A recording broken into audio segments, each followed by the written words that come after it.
Welcome to the Tipping Point Show. I'm Jimmy Evans. I'm excited today to have joining me best-selling author and end-time expert and a regular guest here, Bill Salus. Bill is the founder of Prophecy Depot Ministries. He's written many end-times books, produced many DVDs. He's an author and a speaker that I respect greatly, and he's here today to talk about the war that's happening in Israel right now and where he believes this is going prophetically. This is going to be a very important discussion.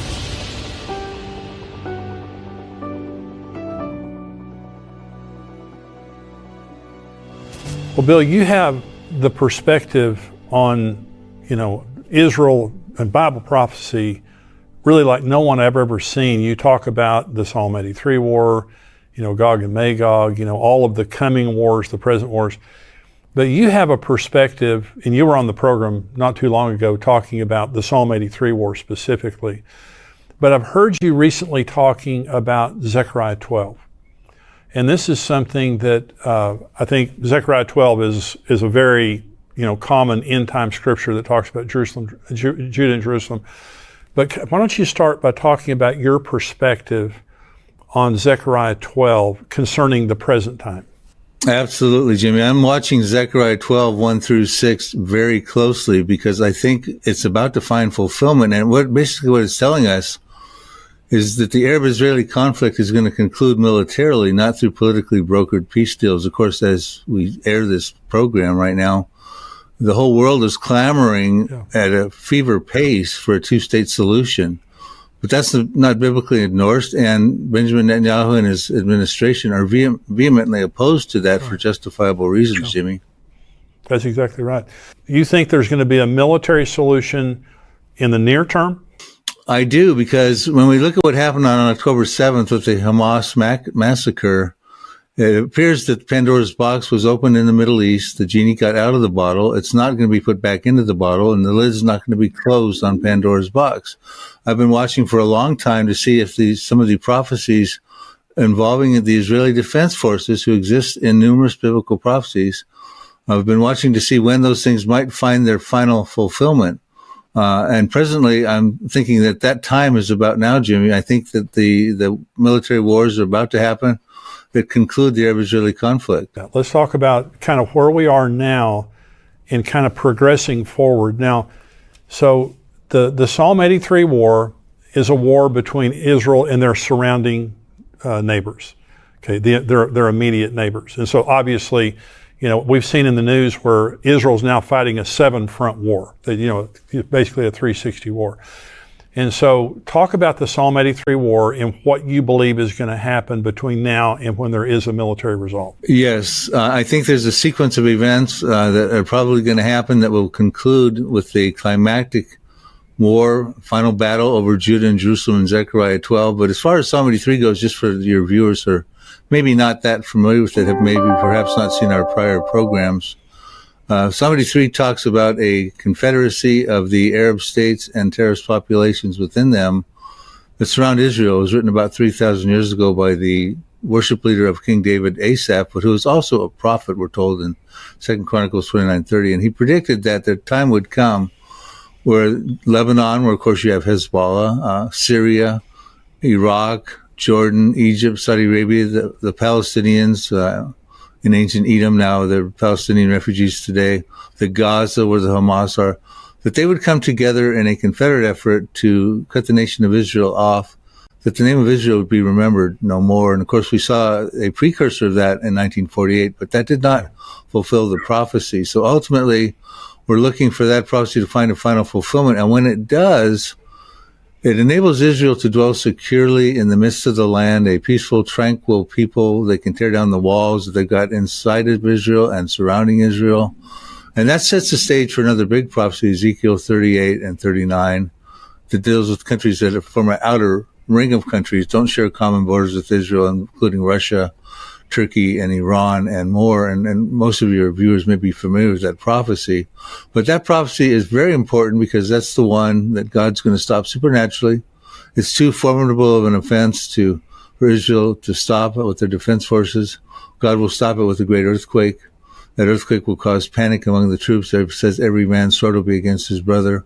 Then there'll be flooding rains, great hailstones, pestilence, and bloodshed. And of course, the world will know that that was the God of the Jews that did that. And it says after God does that, that he will make his holy name known in the midst of his people Israel. They shall not profane his holy name anymore, and the nation shall know he's the Holy One of Israel. That's in Ezekiel 39:7. But we're not ready for that yet because Israel does not dwell securely. The walls are still up, and the walls serve their purpose to keep the Psalm 83 countries out from invading Israel. And I think that we're heading now for the final battle in Zechariah 12 that will conclude Psalm 83. And again, this is militarily, not politically. And so what we're seeing in all the hustle and bustle with the international community and all the clamor, put a sense of urgency for a two-state solution so that Israel will normalize relationships with Saudi Arabia and all the Arab states. Well, that's just not going to happen in my estimation. So at some point in time, there's going to be a diplomatic solution with the Antichrist. And there's going to be this answer man that comes on the scene. He makes a false peace with Israel that obviously he breaks 3.5 years into it. And you see that happening in the future pretty good. I mean, in other words, if there's going to be a Psalm 83 war and then peace, do you see the Gog-Magog war happening before the Antichrist or after? I see Psalm 83 preceding Ezekiel 38, and I see Ezekiel 38 preceding the tribulation period for several reasons. One reason, not the primary one, was one I just talked about. God is going to make his holy name known in the midst of his people Israel, so that he's going to give the world official notice that he's the God of Israel, the covenant-keeping God of Abraham, Isaac, and Jacob, and the promise-keeping God who put their faith in Jesus Christ. And I believe he's going to do that before the Antichrist comes on the scene and tries to manipulate and influence people otherwise, thinking they should worship him and take his mark of the beast. So I think that's one of the reasons. The other reason I think it's pre-tribulation, and many of my colleagues would agree with this, is we're given a detail in Ezekiel 39 after that supernatural defeat of the enemies that the Jewish people will be burning the weapons that these enemies bring forward, converting them into fuel for a 7-year period. Now, when you understand that 7 years as it would align itself in end times prophecies, if the Ezekiel 38 battle was defeated and stopped 3.5 years prior to the 7-year tribulation period, they'd have 3.5 years to start converting those Russian weapons to fuel. And then the first half of the tribulation, after they've signed, the Antichrist has confirmed a covenant with Israel for a 7-year period. We find that out in Daniel 9:27 and Isaiah 28 verses 15, this covenant. Then the first half of that 7-year tribulation period, Israel's dwelling in peace. Now it's a pseudo-peace because it's going to be violated at the mid part of the tribulation period when the Antichrist comes on the scene, invades Jerusalem, and goes into the temple and does the abomination of desolation. At that point, even Jesus Christ says in Matthew 24, verse 15, that the Jewish people should flee immediately into the desert, into the mountains, which would be southern Jordan, the Petra area, because Zechariah 13:8 would then come, where the Antichrist would try to commit genocide of the Jews. And it says in Zechariah 13:8 that 2/3 of the Jews will be cut off in all the land. 1/3, we're told in verse 9, will become a remnant that will make it through. So in my estimation, they could burn weapons and convert it to fuel for the first 3.5 years before the tribulation, the first 3.5 years in the first part of the tribulation. But in the second half of the tribulation, they're fleeing, they're not fighting. If anything, they're going to grab a weapon to defend themselves and not convert it to fuel. Well, in other words, looking at the Ezekiel 38 and 39 war, for the first 3.5 years, there are no wars. They're at peace. The second half, there's no victories. In other words, they're running for their lives. There's not this, in the Ezekiel 38 and 39 war, God miraculously prevails, and the God of Israel is known throughout the earth. That doesn't happen during the tribulation, the first half or the second half. And I agree with you on that.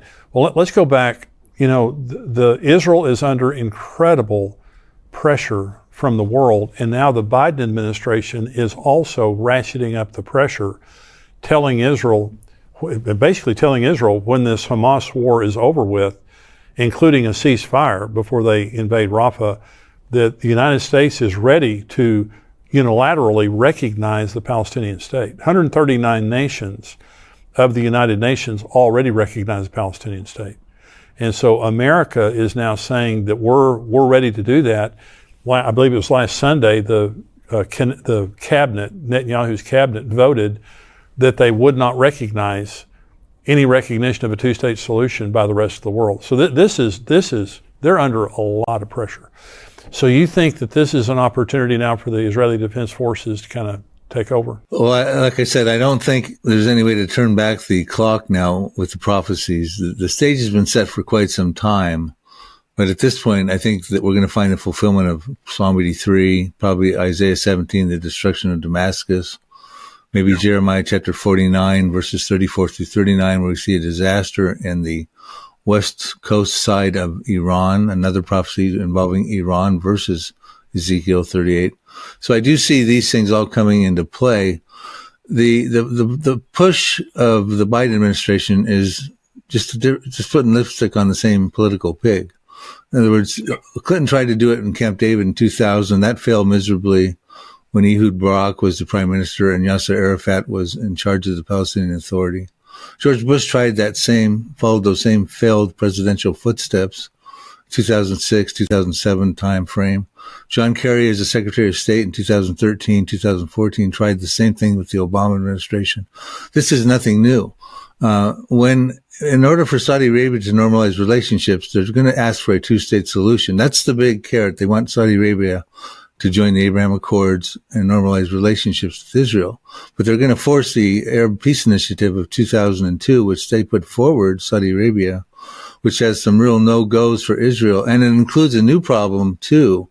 The new problem, and I'll explain the other prerequisites of the Arab Peace Initiative, is that they want a lot of the settlements in the West Bank to be abandoned, which of course was the problem.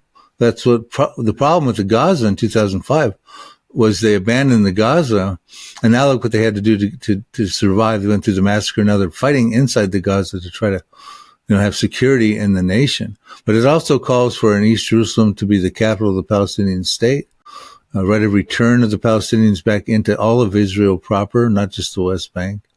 And also for Israel to concede the land that they acquired in the Six-Day War of 1967. So in other words, give us land and we'll give you peace, as if Saudi Arabia is going to be able to control and normalize. And the carrot on this is that Saudi Arabia says, well, the Arab states will start to normalize relationships with Israel and be at peace with them. But there's no way that Saudi Arabia is going to be able to contain and control the vast majority of Muslims that absolutely hate Israel. Absolutely. There's no way that's going to happen. Okay, Bill, we'll pick up there in just a second. Let me say, if you're watching right now and you're not a subscriber to endtimes.com, I want you to become a subscriber. And right now we have a 7-day free trial that you can sign up for endtimes.com. Try us out for 7 days. You can see the full Tipping Point show that you're watching today without ads. Also on Thursday, we have Mark Hitchcock, who's one of the greatest end times experts in the world today. He has a podcast here on endtimes.com every Thursday. Brian Schrager from Israel every Tuesday. I give a prophecy perspective every Monday. We answer questions every Friday. And I have a devotional that comes out every Sunday. We have all kinds of things that come out all week long to keep you encouraged, to keep you blessed and educated on what's happening in the world today, especially related to the end times. So go to endtimes.com right now, sign up for a free trial for 7 days. And after the 7 days, if you want to stay with us, it's $7 a month. It's the best $7 I believe that you could ever spend to keep yourself encouraged in the severe times that we're living in times when Bible prophecy is coming true right before our eyes. $7 a month, but you have a 7-day free trial right now at endtimes.com. Let's go back to Bill. And Hamas is extremely popular among all Palestinians, not just in Gaza. And the Palestinians want Hamas to rule them rather than the Palestinian Authority. Can you imagine a worse nightmare for Israel than to have a state recognized alongside of them, which now puts Hamas in East Jerusalem, in the West Bank, and in Gaza? So it's just a nightmare. Well, let's go to Zechariah 12, Bill. And so you have I so much appreciate your perspective on all end time prophecy. But Zechariah 12 through 14 is a very, very important end time prophecy. Give us what you're looking at related to the fulfillment of that. I will, and I want to caveat that what I'm about to say as I go through these first 6 verses of Zechariah 12, that most scholars for the ages and even today believe that what I'm about to say is related to Armageddon.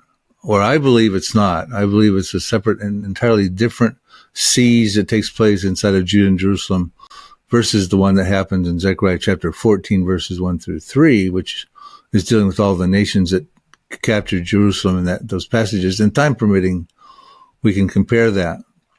So what I'm about to do is lay out the first 6 verses as I interpret them. I ask your viewers not to take my word for it, but at the same token, I do think this could be actually what we should be watching for. I think it will lead to the final solution of the conflict of the Arab-Israeli age-old conflict. And I think that we're heading toward that in the very near future. So what it says in Zechariah 12, verses 2 and 3, verses 2 says, "Behold, I will make Jerusalem a cup of trembling," or in some translations, intoxication, unto all the peoples round about the surrounding nations, when they shall be in the siege both against Judah and against Jerusalem.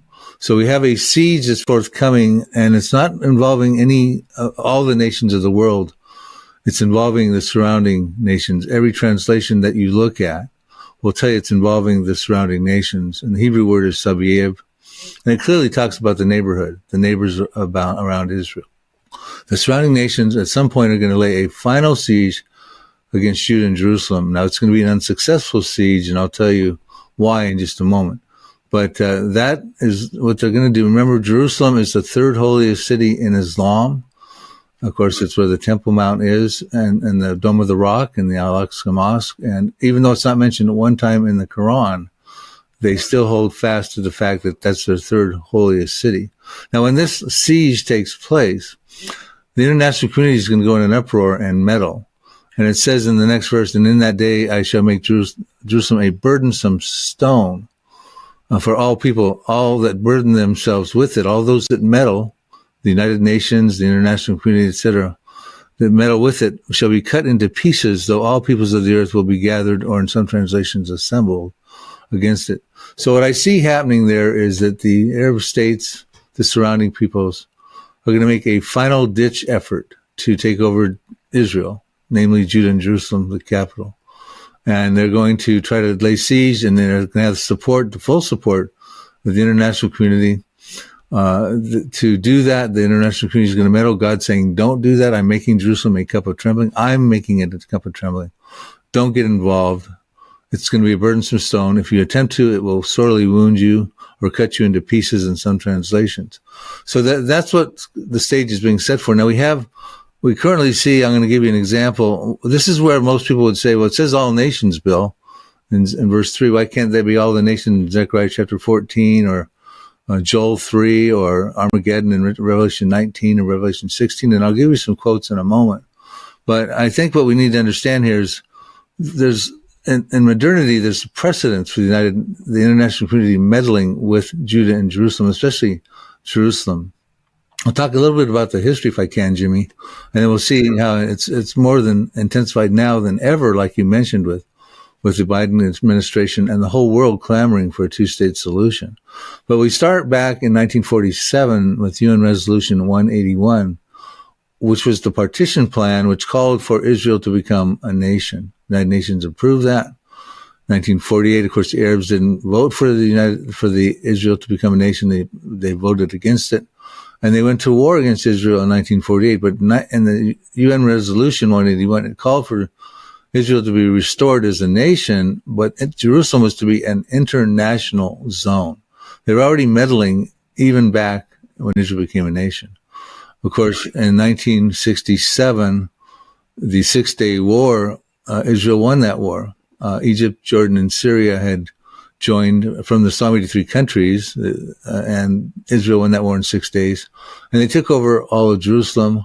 Oh, excuse me, let me backtrack. After the war in 1948, I got ahead of myself. There was the Armistice Agreement where they actually divided Jerusalem in half. Israel won the war in 1948. Jerusalem got divided in half, the first time ever, and that's not biblically endorsed. Jerusalem was never to be a divided city. And it didn't last more than 20 years because in 1967, going back to what I was saying, in the 6-Day War, Israel won and took over all of Jerusalem, and no longer was it a divided city. However, Israel made the colossal mistake of giving control of the Temple Mount to Jordan, the Waqf, W-A-Q-F, Antiquity Society. So we already see meddling has gone on in 1948, 1949, 1967. We saw the presidents of America, we talked about this earlier, trying to create a two-state solution. And now it's come to a fever pitch where they want to make Jerusalem divide Jerusalem and give it a two-state solution and give East Jerusalem to the Palestinians as a capital. Now that's only going to get worse when this siege happens. The international community is going to be, it appears to be, they're going to side more and more with the attackers, the Arab countries that surround Israel. And God says, don't do that. It'll be a burdensome stone. Now, Bill, how can people get more information about your ministry? Where do they go? Well, thank you, Jimmy. It's been wonderful to do this show with you as usual. They can reach me at prophecydepot.com, Prophecy Depot like Home Depot. Got videos that I've done, some of yours we've got on there. We've also got a YouTube channel. If you search YouTube under Bill Salus, S-A-L-U-S, or Prophecy Depot, D-E-P-O-T. And subscribe to our YouTube channel as well. We're growing there with all kinds of videos. I've got articles and things, my books, and we have a product online bookstore there. The Future War Prophecies, my latest book, is available there with the DVD, and that's prophecydepot.com. Well, you've got some fantastic books and DVDs. I really encourage everybody to go on your site there, your YouTube channel. Bill, thank you. You're a dear friend, and thank you for being with me today, and we'll have you on again in the future. You're always a great comfort and encouragement in these times, kind of helping us to understand what's going on. God bless you. God bless you, Jimmy. Hey, listen, if you're watching this right now on YouTube and you're not a subscriber to endtimes.com, I want you to become a subscriber. Go there, endtimes.com, for $7 a month. You can become a subscriber. You get everything that we do here at endtimes.com. We have several podcasts every week. I answer questions. I give devotionals. I give perspective.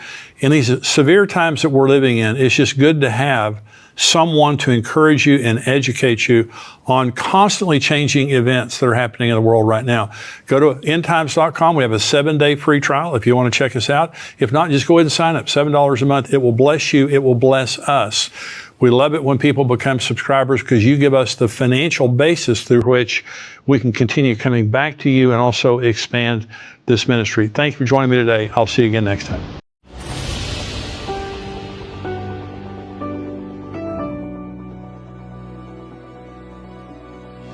Welcome to the Tipping Point Show. I'm Jimmy Evans. I'm so glad that you've joined me today, and today's program is going to be a little bit shorter because as you're watching this, I'm actually in Washington, D.C. I was invited to come to the Israeli embassy in Washington, D.C. to have a private briefing with the Israeli government, myself and some other leaders that will be there.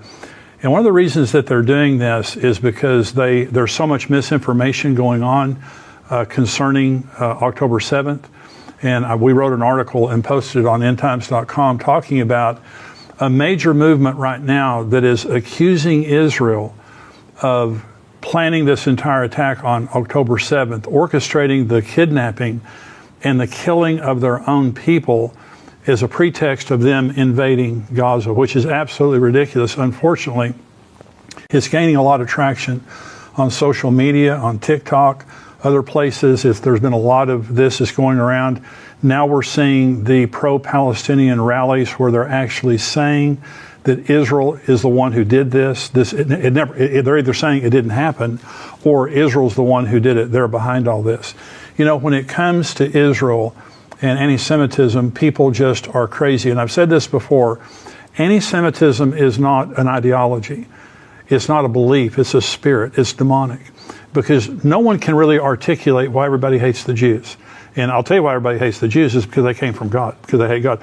Israel's existence is proof of God's existence. The only nation ever started by God was the nation of Israel. He started it with a man named Abram, who became Abraham. And so Israel's existence proves God's existence, and that's why Satan hates it. And that's why people who are ungodly also hate them. Anti-Semitism today is worldwide. It's like a cancer. It's spread all over the world, college campuses, Europe, America, you know, all kinds of people now all over the world, pro-Palestinian rallies, hating Israel, calling for all the different things that they're saying.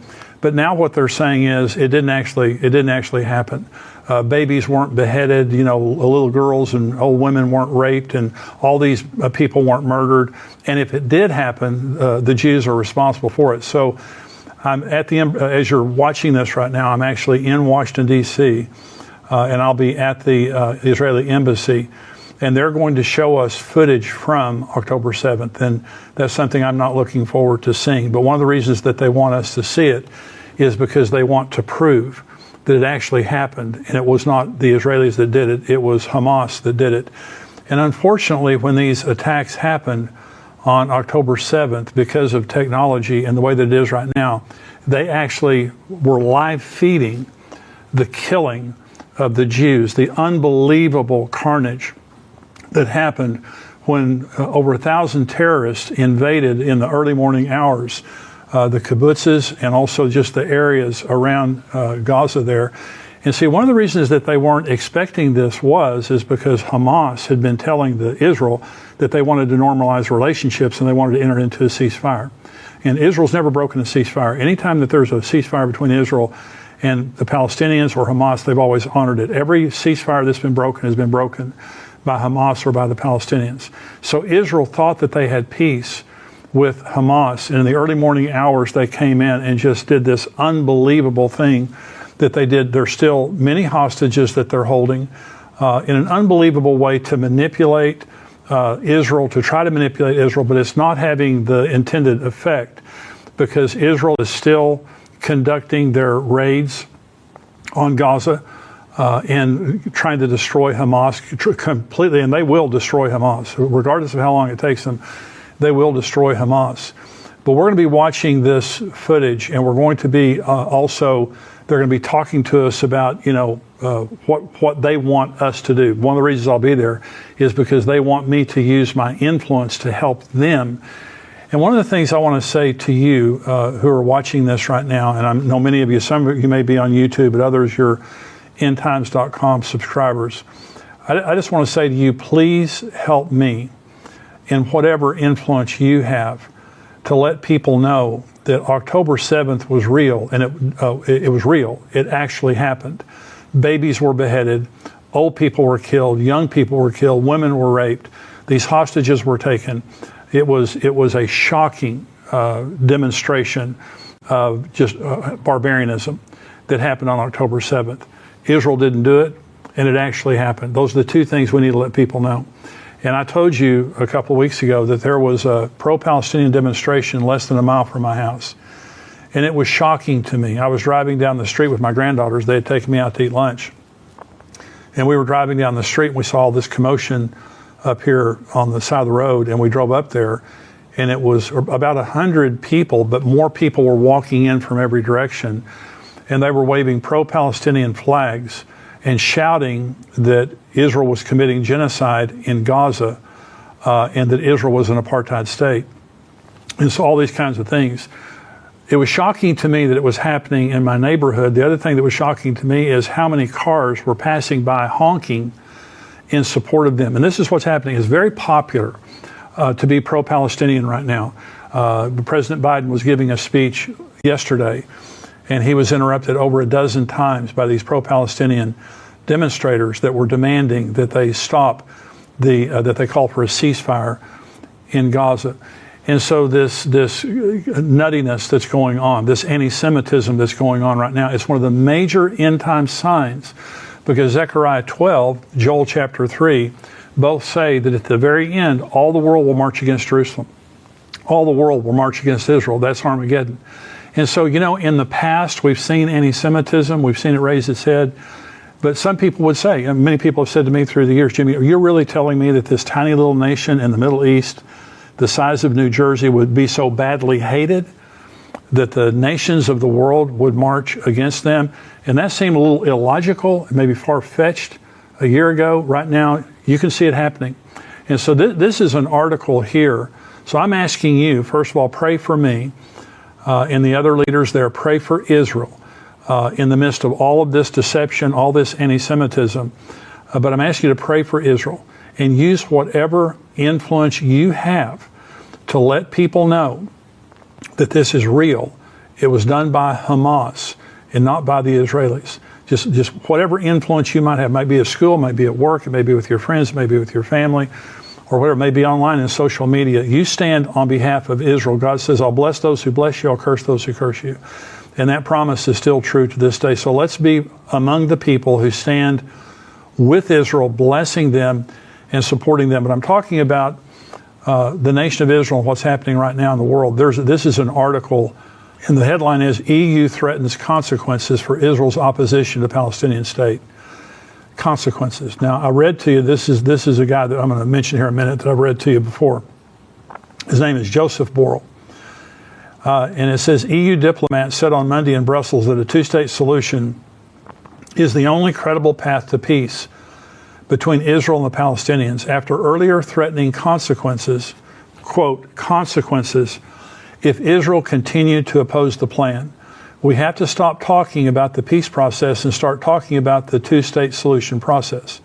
Joseph Borrell, the EU's High Representative for Foreign Affairs, told press at a meeting at the Council of the European Union's Foreign Affairs Committee. Now, you remember I read this article a couple of weeks ago. He's calling for forced two-state solution. This is Armageddon. This is what happens when the world marches against Israel to try to force them into a two-state solution. Now, it's going to happen someday. Now, I've been saying to you, there's going to be wars and all the pressure that's happening right now worldwide. The world, the Biden administration, the America, the EU, the United Nations, International Criminal Court, they're all trying to pressure Israel into this two-state solution. It's not going to happen. And Benjamin Netanyahu has been very, very specific about the fact he's not going for it. And so this is an opinion piece now in the Jerusalem Post. And it's by Linda Allen. And she says, after 18 years of abuse of power, Palestinians are undeserving of self-rule in Gaza. And so 18 years of abuse of power, the Hamas was, their purpose was to destroy Israel. That's why they broke off from Fatah and the Palestinian Authority. Fatah and the Palestinian Authority, through the Oslo Accords, they recognized Israel's right to exist. Now, they've never really followed through on that in any practical way, but they recognized Israel's right to exist. Hamas would not recognize Israel's right to exist, and they existed for the purpose of destroying Israel. That's why Iran pumped hundreds of millions of dollars in there for them to build 500 miles of tunnels underneath. And this is an interesting thing. And Larry Huck said this on the show a couple of weeks ago. They have 500 miles of tunnels under Gaza, but they don't have one bunker for their citizens to hide in if there's an attack. And so they're all for the soldiers, they're all for the military, and they have used Gaza as a military installation to attack and destroy Israel. That's why Israel built a fence around it, because they had to protect themselves from Hamas, because Hamas's intentions since 2005 have always been evil toward Israel. And what they're saying is, because of the abuse of power, Hamas abused their own citizens. Hamas used their power to just try to destroy Israel. And so Benjamin Netanyahu said, we're going to go in and finish our operation in Gaza. We're going to destroy Hamas, and we will have a security force in Gaza from now on to make sure that they don't do this again. Now, this Joseph Borrell, EU, he's saying there's going to be consequences if you continue to resist this. They're going to resist this. And let me tell you why they're going to resist this. In 2005, under the George W. Bush administration, we forced Israel out of Gaza. Interestingly, 5 days later, Hurricane Katrina hit the Gulf Coast, the costliest natural disaster in American history up to that point in time. And immediately Jewish rabbis came out and said, that's because you forced us out of our land. That's what Joel 3 says, is that God is going to come into judgment with the nations on account of what they've done with Israel, and they've divided up his land. So the United States, in this Land for Peace operation, we forced Israel out of Gaza. Gaza is a lucrative piece of land on the Mediterranean. It is unbelievably fertile. It could be a Singapore. It could be the incredible, piece of property under the right hands. But Gaza's used it just for war purposes. And so in 2005, we forced Israel out with the promise of peace. If you give, they just want land. They just want land. And if you'll give them this land, you're going to have peace. Well, what happened? The most incredible demonstration of savagery on October 7th, because of the United States and the United Nations forcing Israel to give up this land in the name of peace. And now we see this carnage. And the most amazing thing is, rather than the world rallying behind Israel, many Christians have rallied behind Israel. The world has turned against Israel. And now they're condemning Israel, and they're saying this is genocide. Genocide is when you wipe out a group of people. There are 2 million residents of Gaza.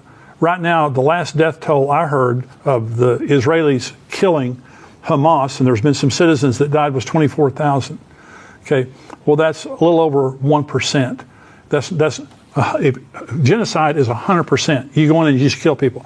The Israelis have done everything they can to preserve life. It's Hamas that has built their military installations under nurseries, preschools, elementary schools, hospitals, and in residential neighborhood. They use their people as a shield. The Israelis don't do that. The Israelis protect their citizens and the Palestinian citizens.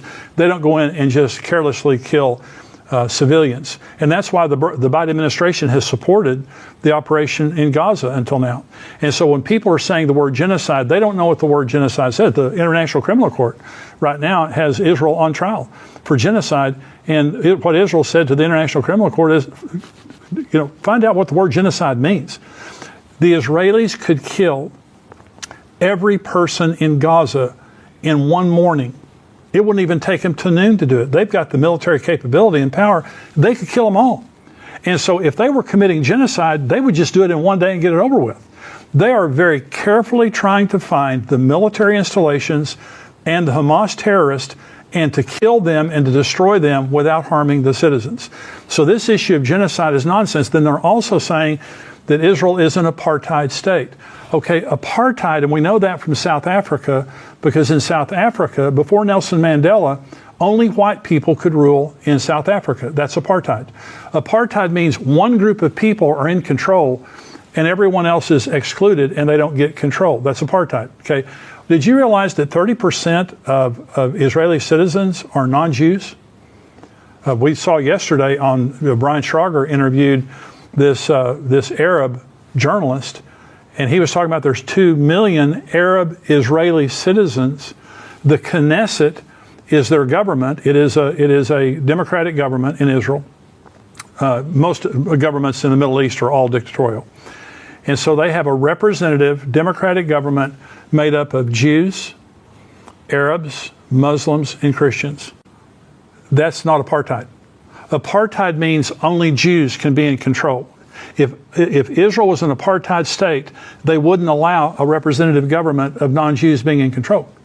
But they have Jews, non-Jews, Arabs, Muslims, a part of the government voting every time there's a vote. That's the government of Israel. So genocide, apartheid, saying that October 7th didn't happen, or if it did happen, it was orchestrated by the Jews. All of these are lies. And see, that's all the devil has. All the devil has are lies. And so what we're saying is the purpose of what we do here on Tipping Point and endtimes.com is to help people understand the truth about what's going on. And here's what's going on right now is this worldwide pressure of trying to force the Jews again after the insanity of 2005 and forcing them out of Gaza and what's happened now.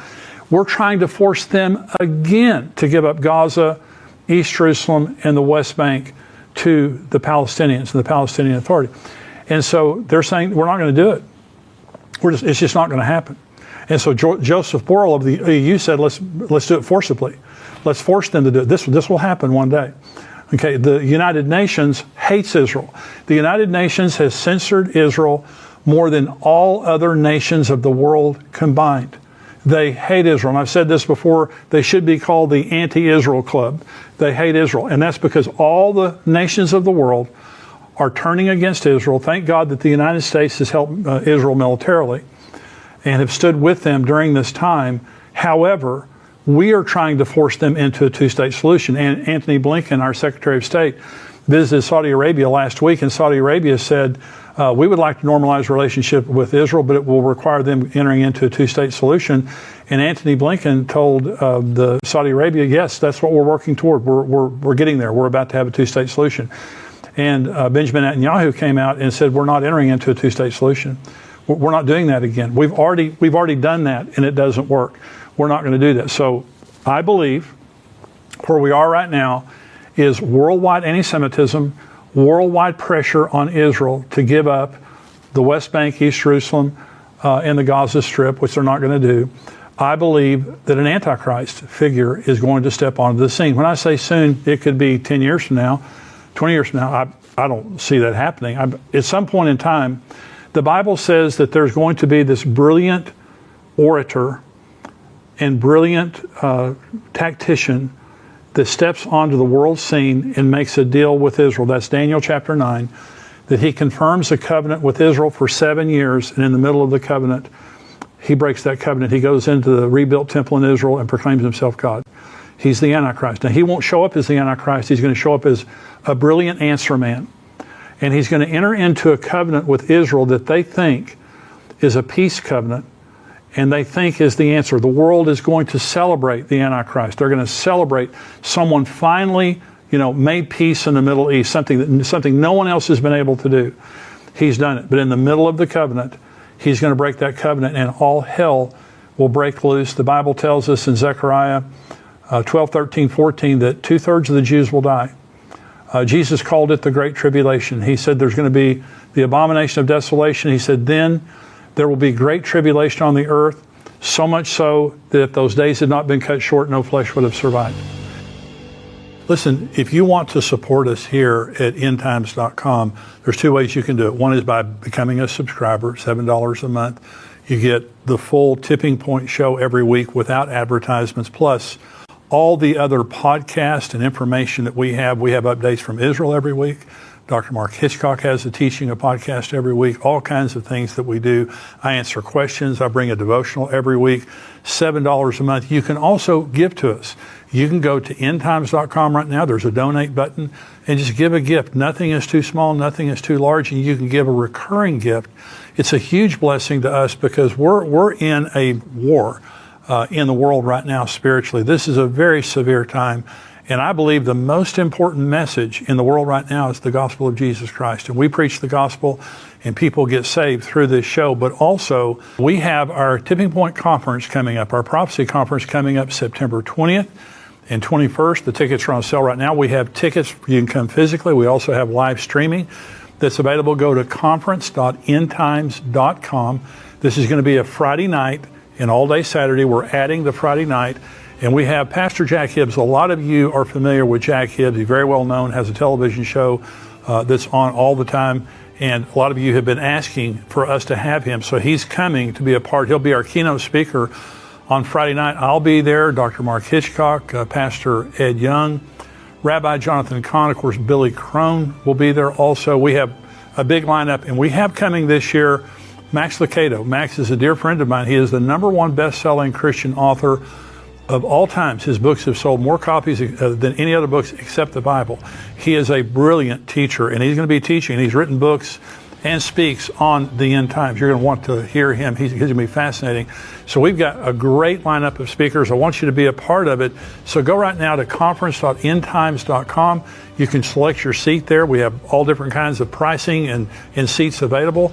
And so you need to get it while they're still available because we're expecting this to fill up this year. Go right now to conference.endtimes.com. Want to see you there.